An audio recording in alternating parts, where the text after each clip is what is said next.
Ok, folk, živijo, danes bom povedal ene par stvari, kar si jaz mislim o trenutni situaciji. In sicer vojna v Ukrajini, Rusija je napadla Ukrajino. Ne rad delam vloge glede tega, oziroma nisem si nikoli mislil, da bom kaj takega naredil, ampak danes jutri, ko sem gledal TikTok in mi je pokazal par videov o situaciji v Ukrajini, sploh si ne morem verjeti, da je Rusija dejansko napadla Ukrajino. Zakaj so razlogi, zakaj niso razlogi, sploh me ne zanima. Zanima me samo to, da dejansko v letu 2022, prvič po drugi svetovni vojni, je dejansko na evropskih tleh vojna. Se pravi, človek oziroma Rusija je napadla Ukrajino ter uporabila barbarsko dejanje, katero smo videli nazadnje na Balkanu, tudi v Sloveniji, tam v 90-ih. In rekel sem si, da povem eno zgodbo, ker ko sem danes pogledal par TikTokov in sem slišal tisto sireno za alarm, za bombni napad, je prišel iz mene tak spomin, katerega bi rad pozabil oziroma sem pozabil. In prvo bi rad rekel, da vojna nikoli ne prinese nič dobrega.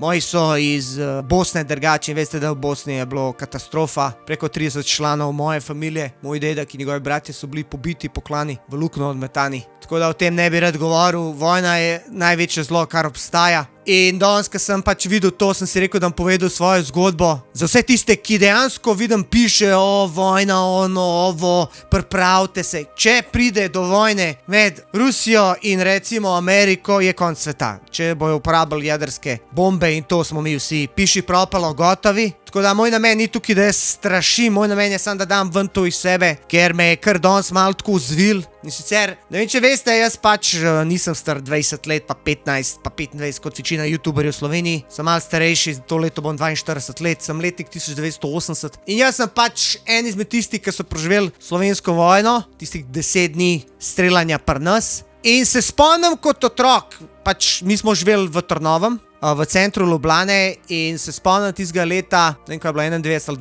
92, ko je začel pokat in ko so se začele sirene za bombni napad, to sem prvič takrat slišal. Bil sem star mesedi 12 ali 11 let in se spomnim, koliko me je bilo strah. Spomnim se, kakšen grozen občutek je, ko slišiš ta zvok in tisto nemoč. Res, da sem bil otrok in da dejansko takrat sploh nisem vedel, kva se dogaja. Jaz sem živel v centru Ljubljane nasproti Križank in se najbolj spomnim barikad na cestah, ker takrat bivša Jugoslovanska narodna armada je dejansko dobila v Sloveniji ukaz, da pač vse zasedejo te strateške točke, tako kot zdaj Rusija dela v Ukrajini. In se spomnim, da so v bistvu pri nas uporabljali avtobuse na teh križiščih, da tanki ne bi mogli iti čez. In se spomnim ene take situacije, recimo jaz sem bil v 3. štuku v eni hiši na Cojzovi in se spomnim, da je moj oče šel po mojo mamo v trgovino, moja mama delala takrat v Emoni v Kosezah.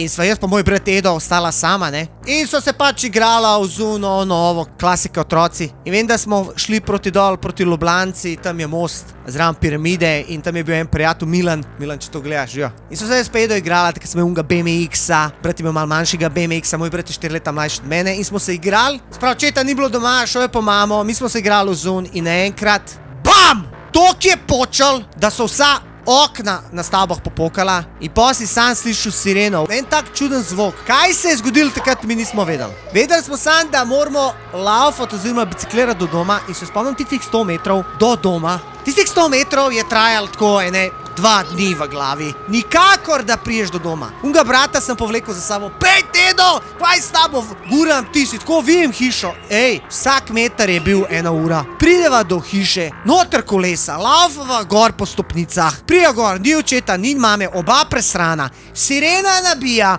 Se pravi, bombni napad je bil. Avion je probil, takrat hotel je, meni se zdi, takrat zrušiti anteno gor na gradu, na starem gradu, in so tele naši začeli streljati in je prebil pol zvočni zid. In ko je prebil zvočni zid, je to vse počelo, ampak to je toliko počelo, ker so life nisem slišal. Sprav, mi smo bili noter, smo laufali gor v 3. štuk, pridemo gor, hiter jaz vzamem deko, vzamem kruh, vzamem papagaja in se spomnim, da ima moj foter denar. Mi smo imeli tako omare in moj foter, včasih v Jugi je vedno bila gotovina, kakšne banke. Je foter imel tak kup mark. In jaz odprem tisto maro, ven potegnem tiste marke, dam noter v žep in laufam z bratom dol v zaklonišče. Tista bajta je stara ene 100 let, gospod zaklonišče je stara baje še iz rimskih časov. Sva prišla dol sama v temi in vem, koliko me je bilo strah. Prav spomnim se tistega in zdaj, ko sem videl ta TikTok, ko sem videl dejansko posnetke od ljudi iz zaklonišč, zvok tiste sirene me je toliko spomnil, da sem rekel, da to moram povedati, moram dati ven iz sebe. In vem, ko so bila v tistem zaklonišču, tista sirena je tulila, se pravi, ni bilo fotra, ni bilo mame. Moj foter je bil tam v Emoni, šel je po matko. Vem, da je foter pa prišel čez 1 uro in dejansko je še mami šla v zaklonišče in moj foter je ostal gor in je gledal dnevnik, kaj se dogaja. Mene je bilo toliko strah za njega. In vem, ko je bilo vsega tega konc, smo šli gor in je moj foter vprašal me, kako to, da si ti vzel denar? Kje si se to spomnil? Kako bi ti sploh to uporabljal, ta denar za meno? A takrat se spomnil na tržnicah.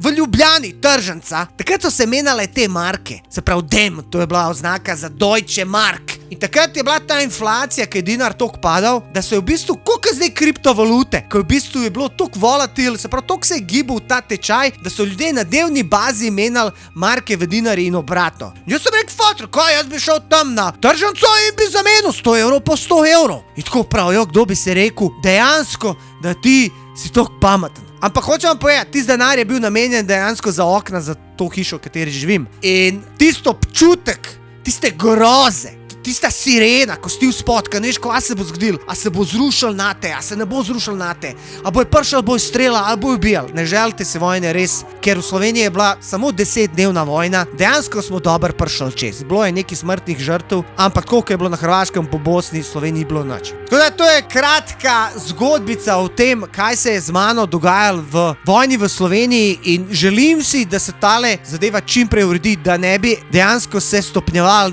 ker Kitajska je rekla, da bo podprla Rusijo, Američani so na svoji strani in ne morem verjeti, da v letu 2022 se gremo od teh barbarskih zadev, ker na koncu nastradajo samo civilisti. Že tako so nas to korono zajebali na polno cel svet, zdaj pa še to. Kaj ne rečem, držite se, pa upajmo na najboljše.